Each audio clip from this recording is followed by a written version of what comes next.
The war just expanded deeper into the Gulf.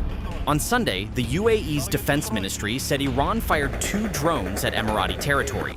Both were engaged by air defense systems. But the significance of the strike is not in the 2 drones. It is in what came before them, what followed them, and what is now happening across multiple Gulf airspaces at the same time. Because the UAE was not the only country reporting threats on Sunday. Kuwait confirmed that hostile drones had been detected inside its airspace.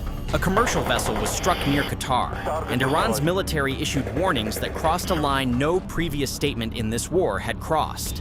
Something shifted over the weekend. The confrontation is no longer concentrated at Hormuz. It is spreading across the Gulf itself, and the countries caught in between are running out of room to stay out of it. The Kuwait development is the one that changes the map.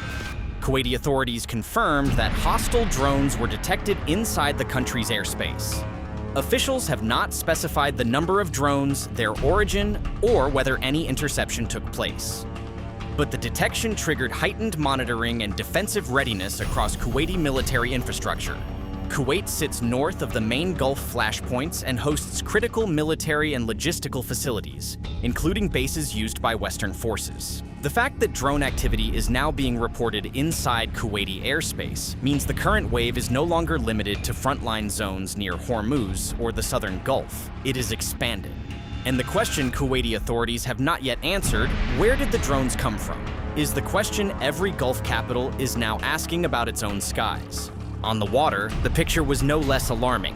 The United Kingdom Maritime trade operations reported that a bulk carrier was struck by an unknown projectile approximately 23 nautical miles northeast of Doha, Qatar.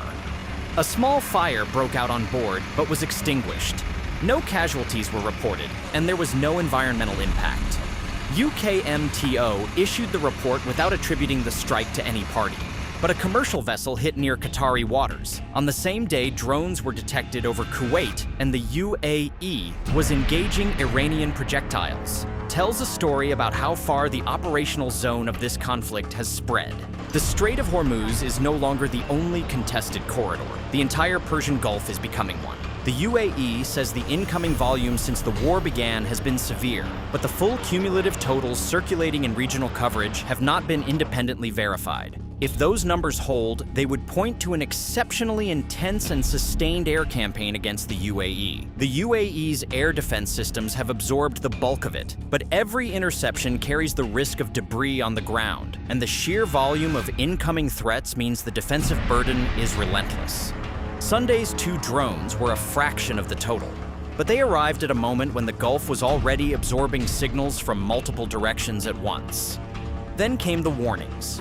Iran's Revolutionary Guard Navy warned that any further attack on Iranian oil tankers or commercial vessels would trigger what it called a heavy assault on US bases and enemy ships in the region. Iranian channels then amplified more aggressive warning language about US targets, but the specific claim about missiles locked on and awaiting orders has not been independently verified. But the language, locked on and awaiting orders, represents a step beyond the deterrence rhetoric Iran has used in previous weeks. Whether it reflects a genuine change in posture or a calibrated escalation in messaging is the question the next 48 hours will answer.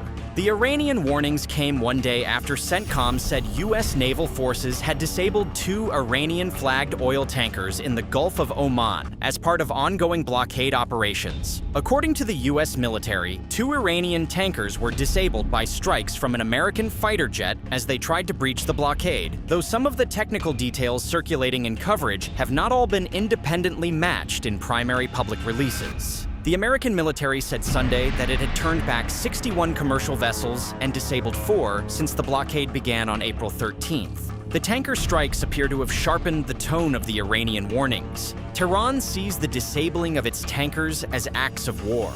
Washington sees them as blockade enforcement. The gap between those 2 framings is where the next escalation lives. The human cost of the maritime confrontation is now mounting. Iranian media said civilians were killed, wounded, or missing after reported US strikes on cargo and fishing vessels near the Gulf, claims that remain only partially verified in open reporting.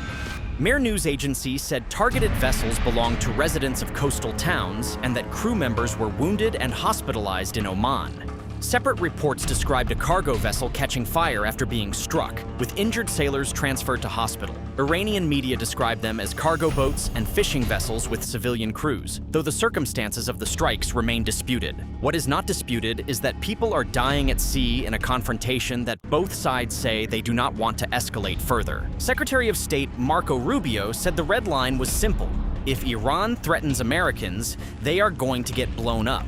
Rubio used unusually blunt language to warn Iran against threatening U.S. warships, though the more colorful paraphrases circulating around that interview should not be treated as fully verified quotes. What is clear is that the top American diplomat is publicly stating that any Iranian vessel approaching a U.S. warship risks being destroyed. Whether that posture prevents escalation or accelerates it depends entirely on what happens the next time a fast boat, a drone, or a fishing vessel enters the wrong corridor at the wrong time.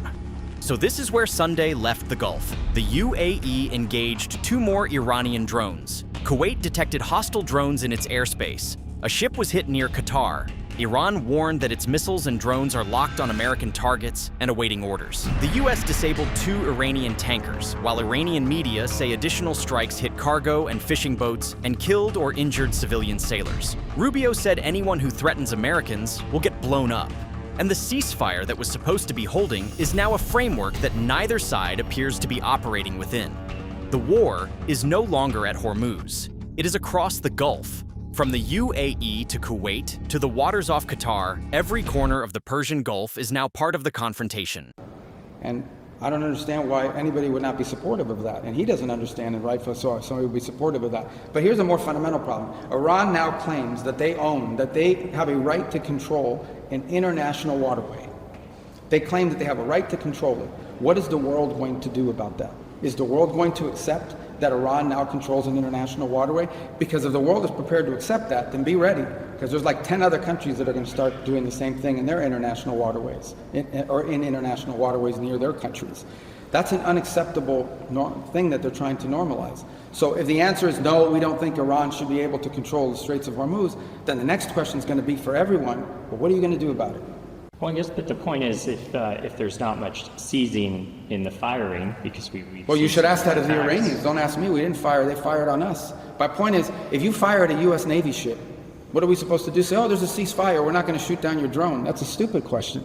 That's a stupid position to take. Of course we fired back at them. They were shooting at us. That's what I would expect to do. Only stupid countries don't shoot back when you're shot at. And we're not a stupid country. Do you expect that or have you conveyed any red lines to Iran where, if the ceasefire or whatever you call it, if they cross... Well, the red line is clear. If they threaten Americans, they're going to get blown up. I mean, that's how much clearer can you be than that? If you are a missile launching guy, whatever they call that job, and you're sitting there and you fire a missile at the United States and we saw you fire it, we're going to hit you. Of course we are. Who doesn't do that? Unless you want to get your ship sunk. I mean, we're not going to let our ships get sunk by the Iranians with their little, their drones that they're firing. They don't have a navy anymore, but they bring out these little Boston whaler fishing boats and they try to swarm you. We're going to blow those boats up if they're coming towards our boats. I don't know if that's a red line, but I hope they know it is by now. So if I were one of these Iranians on a fast boat and they tell you, hey, your mission is to go after a U.S. destroyer, you're probably not going to survive.